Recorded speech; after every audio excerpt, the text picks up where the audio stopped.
Retomando nossa discussão da aula passada, a gente parou exatamente aqui nesse slide, quando a gente estava falando sobre gestão de imagem, não é?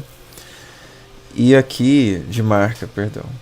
E aqui a gente avança agora finalmente para falar, retomar o assunto de gestão de marca e falar especificamente de gerenciamento de imagem, tá? Sobre gestão de marca, eu espero que tenha ficado bastante claro para vocês a diferença entre esses três tópicos aqui. O que significa identidade, imagem e reputação. Isso é fundamental, certo? É de absoluta relevância e importância. E a gente não consegue avançar se vocês não tiverem esses três conceitos muito claros na cabeça de vocês, tá? Como é que fica isso daqui? Se vocês conseguiram absorver o sentido de cada uma dessas coisas, acho que deve ter ficado claro que tem uma relação aí de construção, né? Ou um certo nível de progressão. Enquanto a identidade seria aquilo que a assessoria tem mais controle para produzir, a imagem está num nível intermediário, a gente consegue fazer algum gerenciamento dela, é disso que a gente vai tentar mostrar aqui hoje. E a reputação é aquele sobre o qual a gente só consegue influenciar, mas a gente não consegue atuar diretamente sobre ela, não é? Já que é uma coisa que é sedimentada ao longo do tempo. Sim? Para a imagem é um pouco mais fácil, porque você sempre está falando de coisas circunstanciais. Qual é a imagem do assessorado ou da organização em questão naquele momento, certo? Aqui, ainda falando sobre isso, né, a gente tem as relações que a gente traçou entre esses itens todos que estão em tela, né? Missão, visão e valores, que são o que vai compor a comunicação institucional de maneira mais ampla e que vai dar forma à marca. E essas coisas vão retroalimentar, né, identidade, imagem e reputação. A gestão dessas coisas, desses três itens, em conjunção com a marca, é o que a gente chama de branding, ou gerenciamento de marca. O trabalho relacionado a todos os itens que estão em tela é o gerenciamento de imagem. Então, quando a gente fala de gerenciar imagem, é necessariamente uma coisa mais ampla, mais complexa, ou até mais difícil, se vocês quiserem, do que fazer apenas um gerenciamento de marca. É claro que quando a gente mexe em um, obviamente a gente está fazendo, em alguma maneira, não é? Mexendo com o outro. Mas, quando a gente fala de imagem, a gente está falando num sentido mais lato, tá? Não preso exatamente àquilo sobre o qual a assessoria tem um controle mais imediato, que é a marca, não é? Pensando na imagem organizacional, eu só estou repetindo coisas que a gente disse antes, reforçando alguns tópicos, tá? Ela é necessariamente múltipla, sempre, porque ela é determinada aí por vários públicos e as segmentações desses públicos, né? Os stakeholders, né? Para a gente ficar com esse vocabulário próprio da assessoria. Ela é representada pela marca, né? A imagem da organização ou do assessorado. Ela não é a marca, ela é representada por ela. E que tem que ser gerenciada por um branding sustentável. A gente vai falar mais sobre isso mais à frente. E é essa imagem que fornece as bases para a formação de uma reputação. Uma imagem que, como a gente tentou dizer no começo, é múltipla, não é? Ela é mutável. Hoje você pode estar muito bem na fita, não é? E amanhã imerso numa crise de imagem que você precisa se desdobrar para conseguir gerenciar. Em termos de público, não é? O que é importante para a gente conseguir fazer um bom gerenciamento de imagem é uniformizar atendimentos e discursos. A gente já disse isso várias vezes, estou repetindo aqui. Importante em todo momento a assessoria dizer a mesma coisa, independente dos lugares onde está dizendo, seja num post no Instagram, num texto que está no site, numa resposta num comentário nas redes, num atendimento ao cliente, que às vezes nem é com a assessoria, mas precisa de uma orientação repassada por ela, sobre o tom, as palavras que a gente usa, o que está excluído automaticamente do nosso vocabulário, as coisas que a gente nunca vai usar, né, nas mensagens que saem daquela organização, ou associadas ou assessorado, para falar com quem quer que seja, sim? monitorar constantemente as impressões, e a gente deu o exemplo na aula passada do Butantan, né, que faz um ótimo trabalho nessa linha. Divulgação que tem que priorizar as plataformas onde os seus públicos estão, né? Não faz sentido eu criar um perfil no TikTok, né? Não, por quê? Porque é a coisa do momento, é porque está na onda e tudo mais, se eu não tenho público que usa o TikTok. Sim? Eu vou falar, a não ser que a estratégia seja de expandir esse público. Não, é? Não, eu vou, né, criar um perfil no TikTok justamente para trazer novos clientes para a minha marca, que tem um histórico aí de clientes na faixa etária de, não sei, 30 a 60 anos. Essa não é a faixa que mais utiliza o TikTok. Hoje ainda é largamente de pessoas mais jovens, né? Embora isso, obviamente, vá mudando com o tempo, né? É o ciclo normal. E é importante que você considere sempre, a todo momento, no exercício contínuo de atualização, sim, a identidade do público, que pode mudar, os públicos, né? Pensar nos três, pelo menos, né? Interno, externo e misto, né? Os meios de contato que você vai utilizar para falar com essas pessoas, porque também mudam, as preferências desse público mudam, e com isso os meios de contato também, né? E as plataformas de CRM, o que é isso? Custom Relationship Manager, ou plataformas de relacionamento com o consumidor. Sim? Gerenciamento de relacionamento com o consumidor. É um nome muito chique para dizer isso, tá? As plataformas com as quais você lida com os feedbacks que você recebe dos clientes. A gente vai falar de algumas aqui por alto hoje. Quando a gente falar de comunicação digital, vamos entrar em mais detalhes sobre isso, tá?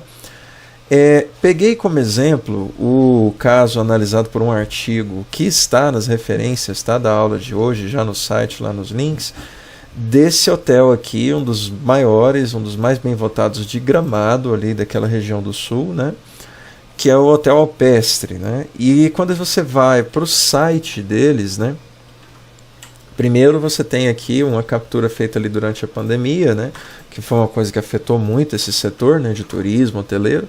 Você tem uma indicação, o que fazer em Gramado durante a bandeira preta, que é justamente esse momento de restrições por conta da Covid.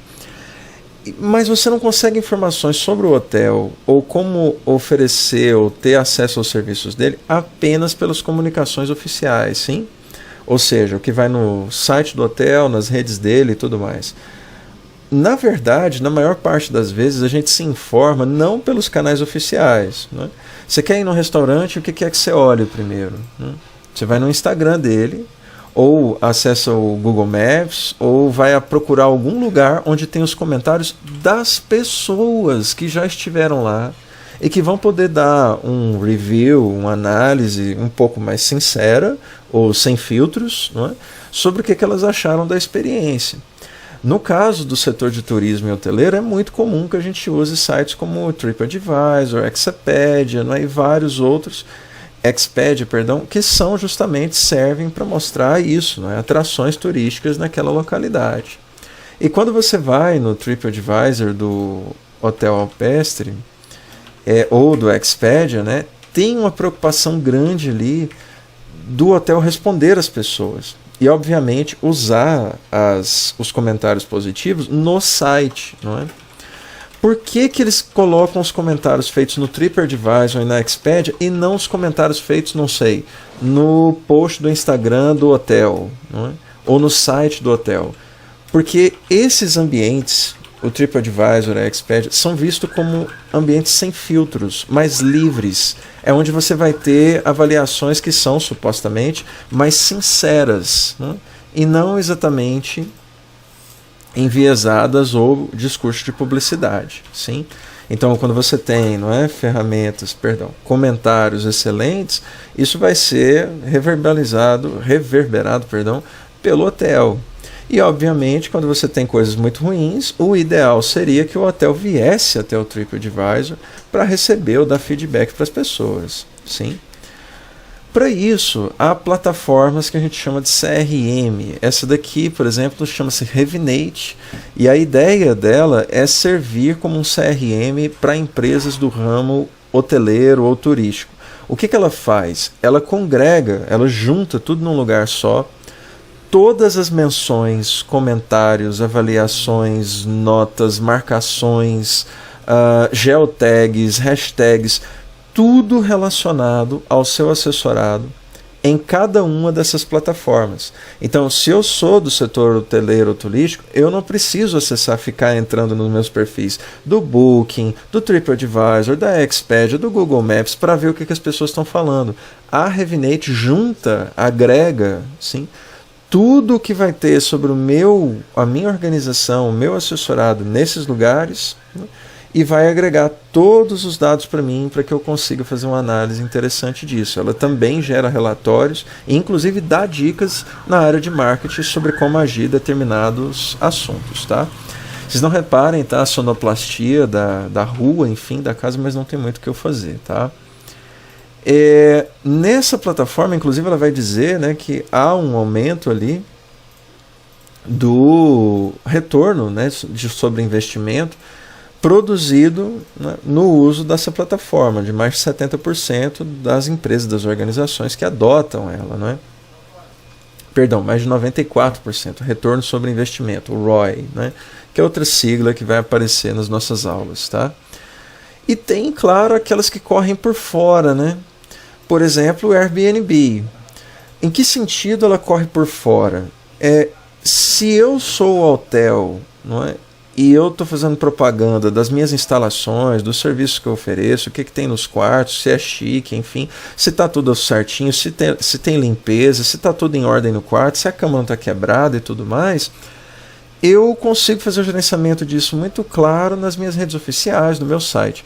Mas eu não consigo ir lá no perfil de alguém que é dono, sim, o cara comprou, né, um quarto no Hotel Alpestre, e dizer para ele, olha, muda o que você escreveu sobre o meu hotel aqui. Não, o quarto é dele, sim, é propriedade dele. Né? E eu não tenho gerência sobre o perfil dele no Airbnb. Então, há plataformas que conseguem escapar, né? E esse é um desafio cada vez maior, dessa apropriação, do gerenciamento de imagem que a gente vai fazer enquanto assessoria. E aí se tem algo chato acontecendo aqui, eu tenho uma experiência ruim que alguém passou nesse Airbnb, não por conta do hotel, mas por conta do trato da pessoa, não é, que é dona do quarto, por exemplo, aí, enfim, é o caso do hotel tentar entrar em contato, colocar panos quentes, né, se ela fica sabendo que o canal foi por esse daí, né, e talvez, claro, estabelecer políticas, como alguns hotéis fazem, não é? Você é hóspede de Airbnb, aí os procedimentos, os protocolos para você pegar a chave, para ter acesso ao serviço, vão ser esses e esses aqui, que são diferentes daqueles dos hóspedes comuns, não é? Aqui estou dando um exemplo de uma área muito específica, mas apenas para mostrar como cada vez mais a gente tem coisas que escapam, não é, à lógica do gerenciamento de imagem tradicional. Não é? Não, eu consigo controlar o que as pessoas falam sobre o meu assessorado. Cada vez mais difícil, sobretudo se você está falando de uma organização que vende produtos ou serviços. Sim. E aí, claro, se você tem plataformas, né, onde você tem as regras do jogo mudadas o tempo todo, como que está acontecendo agora no Twitter, é muito difícil você manter-se nesse lugar, não é? Porque vai parando de fazer sentido. Sim? Você tem o Elon Musk fazendo uma verdadeira bagunça no Twitter nesse momento, não é? Demitindo milhares de funcionários, né? Mais de entre 30% e 50% da força de trabalho do Twitter foi demitida, não é? Em poucos dias. Você tem um monte de pessoas colocadas na rua. O chefe de engenharia da timeline do Twitter dizendo que as pessoas que o Elon Musk está trazendo para dentro da plataforma, da Boring Company, da Tesla, não fazem a mais rasa ideia do que elas estão fazendo, em termos técnicos, inclusive. Sim? Então, isso, o chefe de engenharia de tecnologia da timeline do Twitter. Então não é uma pessoa, né, que está dizendo isso ao Léo. Enfim, você tem vários problemas que são complicados, né, e que criam um ambiente de absoluta instabilidade, sim, e que vai montar, não é, um espaço que é inóspito para as assessorias que estão tentando fazer um gerenciamento de imagem. Veja, nas plataformas onde tudo funciona certinho, né, em termos, né? Airbnb, TripAdvisor e tudo mais, já é difícil, porque tem coisas que escapam fora, não é? As pessoas fazem o que querem, enfim. E aqui você tem uma plataforma absolutamente instável, ao ponto de você ter, como na notícia que aparece aqui em tela, né? Uma manchete da NPR dizendo: Twitter perdeu 50 de seus 100 principais anunciantes desde que o Elon Musk assumiu, diz um relatório, né, ao qual essa organização, a NPR, teve acesso. E de outro lado, não são apenas as empresas que têm medo de ficar nesse lugar, mas os consumidores que também cobram, não é? Aqui uma pesquisa reverberada pela Morning Consult dizendo que 41% dos adultos dos Estados Unidos acham que as plataformas de mídia social devem implementar políticas de moderação de conteúdo mais rigorosas, né? De acordo com essa pesquisa da Morning Consult. Aí você vai para as questões de marca em relação à imagem organizacional. Olhando para a marca, e essa foi uma discussão que a gente fez na aula passada, ela é a representação da organização em várias frentes, sim? Em termos de identidade, os produtos e os serviços que ela oferece, os relacionamentos que ela pretende construir, a história que ela está oferecendo, não é? Também como um produto ou um serviço, não é? Para consumo das pessoas que entram em contato com ela.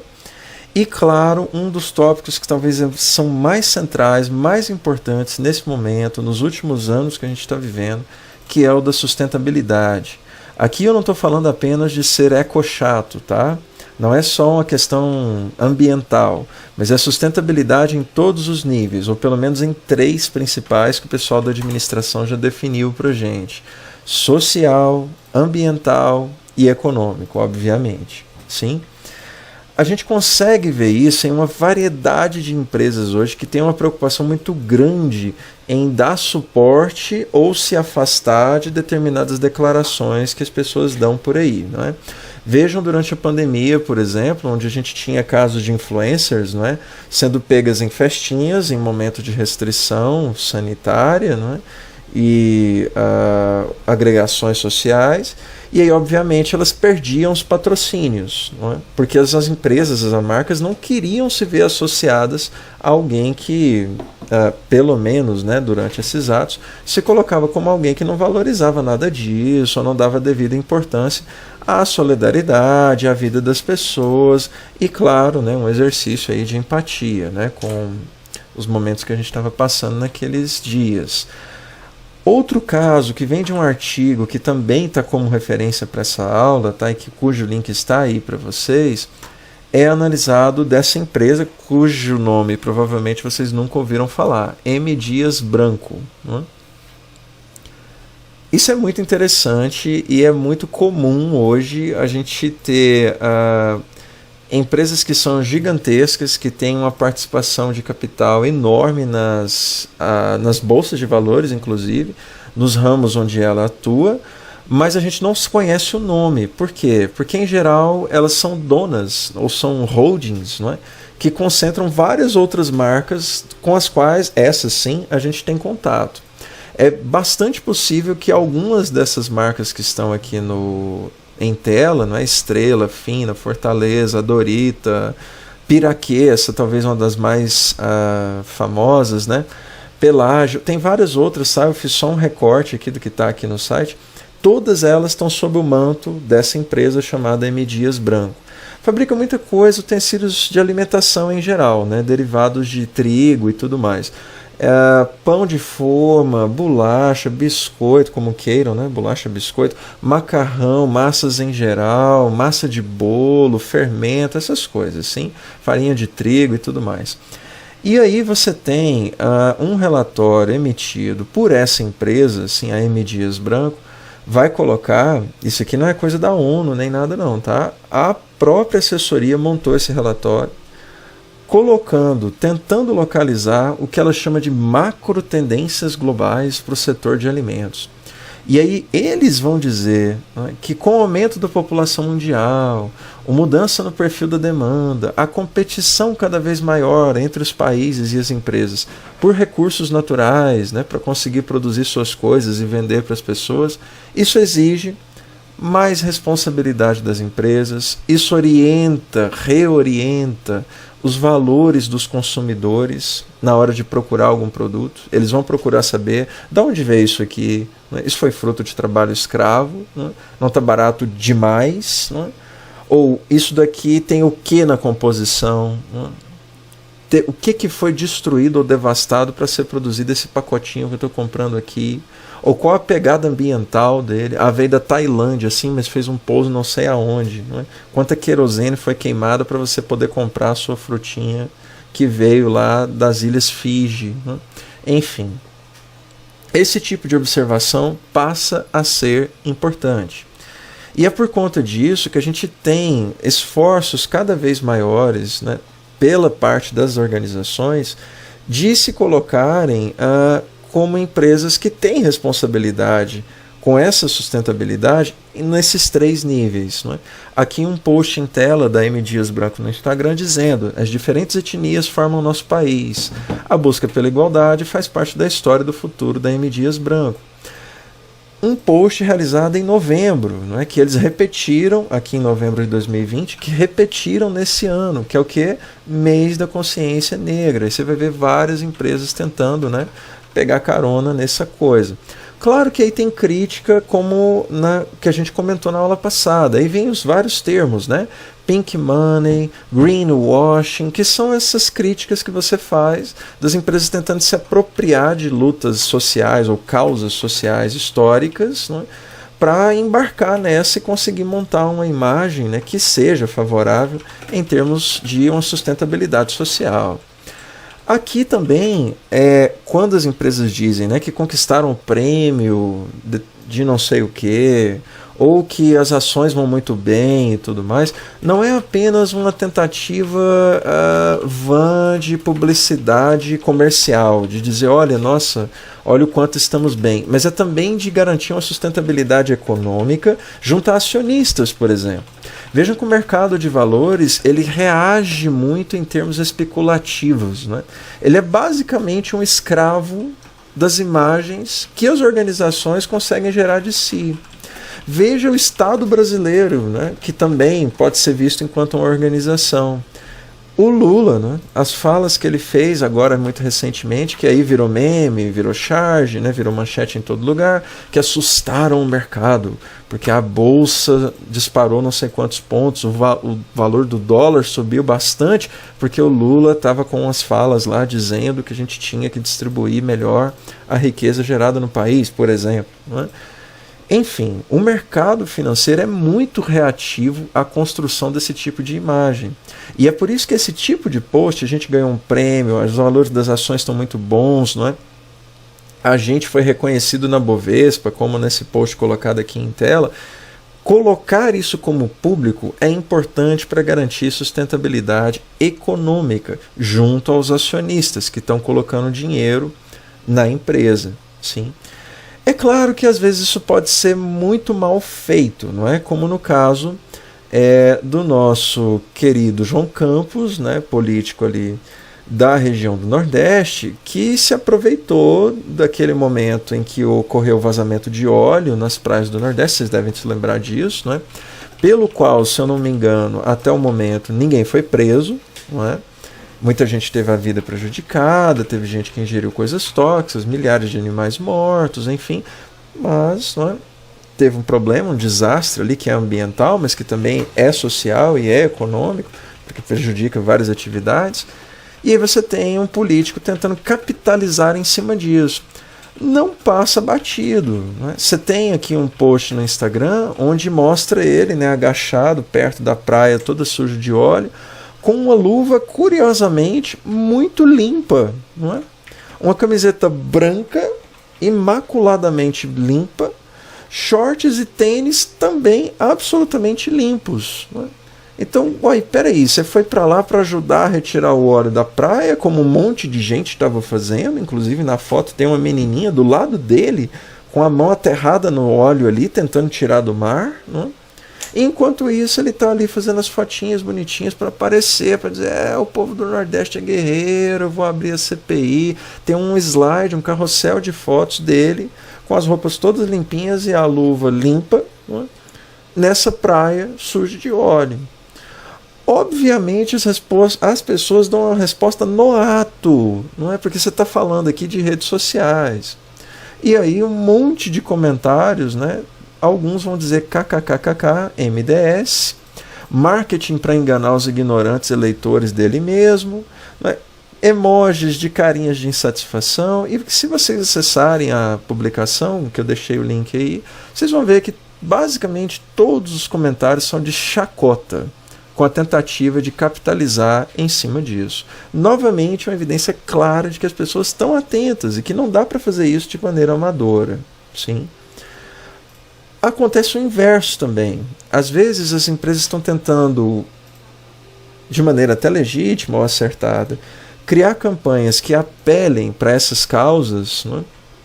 Ou que tentem criar uma identificação da marca com essas coisas, e às vezes ela repercute mal junto a grupos que vão disseminar histórias de ódio, alguma coisa nesse sentido. E nem sempre isso impacta diretamente nas vendas, como nesse caso aqui da Volkswagen, que há algum tempo circulou, neste ano inclusive, não é, uma publicidade com um casal homossexual. Em geral, as propagandas de carros são muito masculinas, né? Tem um ator que é homem, que está dirigindo o carro no deserto, né? Sempre no deserto, por alguma razão, né? No deserto, aí ele anda com o carro lá off-road, aí ele joga areia para todo lado, ou então na chuva, né? Ele faz uns movimentos assim radicais no volante e tudo mais, e aí joga água para todo lado e tudo mais, e aí isso vai, né, criando ali, apelando para aquela figura da virilidade, enfim. Nesse comercial você tem um casal homossexual dirigindo um Golf, se eu não me engano. Vai aparecer aqui o nome do carro. E aí você teve uma repercussão de muitos grupos protestando contra a associação do carro, né? Que é muito um carro associado a playboys, né? Que gostam de customização, velocidade e tudo mais. Criticando a peça publicitária. Aqui tem a reprodução de um comentário que vai dizer: vocês têm todo o direito de ter como público-alvo um produto à comunidade LGBT. Essa questão é estratégia que cabe somente a vocês. Irão colher os frutos e as críticas dessa estratégia. Mas ao começarem a publicidade de um bem de consumo durável que está no mercado há 5 anos para o público LGBT, vocês associam o atual proprietário do Volkswagen Polo a esse público. Isso não tem nada a ver com a questão LGBT, apenas não é justo com os atuais proprietários do Volkswagen Polo. Justo, quer dizer, é como se você tivesse, né? Quer dizer, está dizendo, não tenho nada contra, mas não quero ser associado ao público LGBT. Isso não teve impacto nas vendas, não é? Esses grupos tentaram organizar um boicote para o Volkswagen Polo, perdão, estou falando Golf, né? Volkswagen Polo, e na verdade a procura pelo Polo disparou, né? Para além do que a Volkswagen estava projetando, né? E o boicote fracassou miseravelmente, né? As vendas, na verdade, aumentaram após a publicidade, embora, obviamente, a gente não possa atribuir única e exclusivamente, né, a razão do crescimento das vendas à circulação dessa publicidade. Sim? E, por último, a gente tem agora, né, enquanto a Copa está acontecendo, muito movimento e questionamento nesse sentido, né, sobre o que está acontecendo na Copa, essa coisa, né, dos mascotes, né, e como a abertura foi vista. No momento da abertura, houve-se uma grande celebração, que show bonito, não é? Celebração da diversidade. E aqui a gente tem 2 matérias publicadas no UOL que dizem coisas bem diferentes, não é? Essa daqui está bem na linha do que a gente viu na TV e na maior parte dos veículos. Manchete do UOL: mascote de todas as Copas e Morgan Freeman roubam a cena em cerimônia. O texto vai chamar a atenção que o emir do Catar, né, esse cara, não vou arriscar o nome, Tamim bin Hamad Al Thani, talvez, discursou na cerimônia de abertura, e lá ele adotou um tom de favorecimento à diversidade no discurso, apesar das diversas polêmicas envolvendo o país. Aspas do emir: recebemos a todos de braços abertos na Copa do Mundo. Nós trabalhamos e fizemos esforços para garantir o sucesso dessa edição. Nós investimos para o bem de toda a humanidade. Fecha aspas. Lindo isso, né? Maravilhoso. Fita rosa, arco-íris, fantástico. No entanto, no mesmo site, a gente tem uma colunista, a Miri Lacombe, que vai construir um artigo de opinião com a seguinte manchete, abre aspas: cerimônia de abertura é um espetáculo de exclusão e a TV acha tudo lindo. Ela vai chamar a atenção que, na verdade, não houve nenhuma menção na abertura e nem na transmissão da abertura, que vamos lembrar, tá? É uma atividade de jornalismo, nenhuma menção aos operários privados de direitos trabalhistas ou aqueles que morreram, né, na construção dos estádios. Né?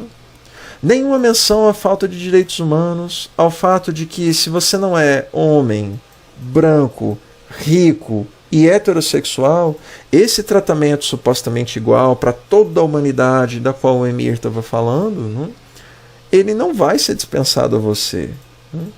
Você não vai receber esse tipo de tratamento se você não tiver essa categoria muito específica que reúne essas 4 características. Então, cabe questionamento, não é, nesse sentido. É óbvio, não é, e ela mesma faz essa ponderação no texto, que a Globo, fazendo a transmissão na TV, e que inclusive lutou para ter a concessão da transmissão, não ia denegrir essa imagem, essa palavra a gente tem que excluir do vocabulário, né? Não ia tentar deslegitimar, diminuir a imagem das pessoas ou da transmissão do evento, não é? Que ela lutou tanto para conseguir os direitos de transmissão. Sim, é óbvio. Mas é claro que caberia pelo menos fazer um adendo, uma nota, colocar a questão da polêmica, não é? Colocar a declaração em contexto, assim, e não apenas um discurso laudatório, maravilhoso. Não é? Alguém, ela vai dizer aqui, eu não me lembro o nome do narrador, acho que Luiz Roberto, que está fazendo a transmissão da abertura, ela vai dizer, em algum momento ele diz, não, essa transmissão é uma referência ao congraçamento, não é? A reunião de todas as raças e os povos do mundo. Ela vai dizer congraçamento do quê? Né? A diversidade que a gente viu foi homens de saia, homens de túnica, homens de gravata, né, na cerimônia. E, obviamente, não há diversidade aí. Sim. Então, a gente tem uma crítica que vai para além do que a colunista da UOL pensa, não é? Mas que se reflete na maior parte dos grandes jornais do planeta Terra. Não é? O The Guardian, que é um dos maiores, né, logo ainda na abertura, né, antes da Copa começar, coloca, antes do início da Copa do Mundo, o Catar já perdeu no futebol político, geopolítico, né, enquanto uma manchete publicada, né, como destaque no site deles. Né? E aí eles vão dizer que, na verdade, a Copa está servindo, longe de ser uma ponte entre diferentes culturas, que sempre foi uma coisa muito celebrada, não é, na Copa, essa Copa do Mundo sediada no Catar tem sido atolada em recriminação, ressentimento, e ela tem sido, aspas, menos uma celebração do poder brando e o alcance do esporte, e mais uma demonstração dos seus limites, infelizmente. A Forbes também produziu vários editoriais, né, que inclusive colocam repercussões em termos econômicos, né, de como o Catar está lidando, e a FIFA, obviamente, com o gerenciamento da imagem dessa competição. Né. Isso reverbera inclusive no cancelamento de parcerias, não é, estratégicas para o negócio da FIFA. A EA, né, que é uma grande empresa do ramo de jogos eletrônicos, neste ano acabou com o acordo de exclusividade que eles tinham com a FIFA para produzir o jogo homônimo, que é lançado todo ano, de esportes eletrônicos, né, e que ano a ano, a cada nova edição, você tem uma parceria aí da EA Sports, que fabrica esses jogos, com a FIFA há mais de 30 anos, quase 30 anos, perdão. Né? E é um jogo que é sempre recordista de vendas. Né? A cada ano que se lança, ele vende mais do que na edição anterior. Né? Há outros fatores que vão entrar aqui no desgaste desses títulos, obviamente. Né? Os próprios jogadores questionam as mudanças que você tem de um título para outro. Você tem basicamente as mesmas mecânicas mantidas sempre do mesmo jeito, e você tem a troca do elenco, basicamente. É como se fosse troca a embalagem, mas o que você tem dentro do produto é mais ou menos a mesma coisa. Mas a justificativa que o presidente da EA, não é, dá para o rompimento desse acordo é, aspas dele, oferecer experiências que os nossos jogadores desejam. O foco vai não só para competições internacionais, né, como a Copa do Mundo, mas também para aquelas regionais. E eles vão poder produzir vários títulos menores com focos regionais. Por exemplo, para você que mora na Europa, eles vão montar edições inteiras baseadas nas competições do continente europeu. Para as pessoas da América Latina, vão ter mais atenção aos elencos dos times daqui, dos clubes locais, e lançar jogos específicos com catálogos desses times. Ou pode até ser o mesmo jogo base, mas você vai ter atualizações, não é, com os elencos lançadas ano a ano, ou das competições regionais lançadas ano a ano. Sim? Também pediram por mais modalidades de jogo. E olha só, essa última parte, aspas do presidente da EA, tá bom? Também disseram que queriam ver mais parceiros comerciais no jogo que fossem representativos e autênticos para o amplo mundo global do futebol. Logo, a questão da representatividade aqui é uma demanda por sustentabilidade social, sim, e que se reflete numa preocupação que a FIFA tem em produzir, por exemplo, um relatório de progresso para a sustentabilidade da Copa do Mundo da FIFA 2022. Você vai no relatório e olha só quais são os tópicos que estão colocados lá. Aspas, nosso impacto humano é um dos tópicos, sustentabilidade social. Outro tópico, nosso impacto social, novamente, sustentabilidade social. Outro tópico, nosso impacto econômico. E outro tópico, nosso impacto ambiental. É a FIFA tentando justificar, ou tentando associar a competição, da qual ela é a grande dirigente, níveis de sustentabilidade aceitáveis nessas três categorias: social, econômico e ambiental. Sim? A gente que sediou a competição aqui, todos vocês viveram a Copa de 2014, vocês vão se lembrar das críticas ferozes, atrozes, que inclusive motivaram muitos protestos no ano da Copa e no ano anterior a ele, e também no posterior, sobre o dinheiro gasto para construir estádios, né? As pessoas que foram desalojadas, né, para dar lugar às obras que iam atender à infraestrutura da Copa, e tudo isso sempre é lembrado e colocado em questão no mundo que a gente vive hoje. Sim. Vou parar aqui nesse bloco, tá?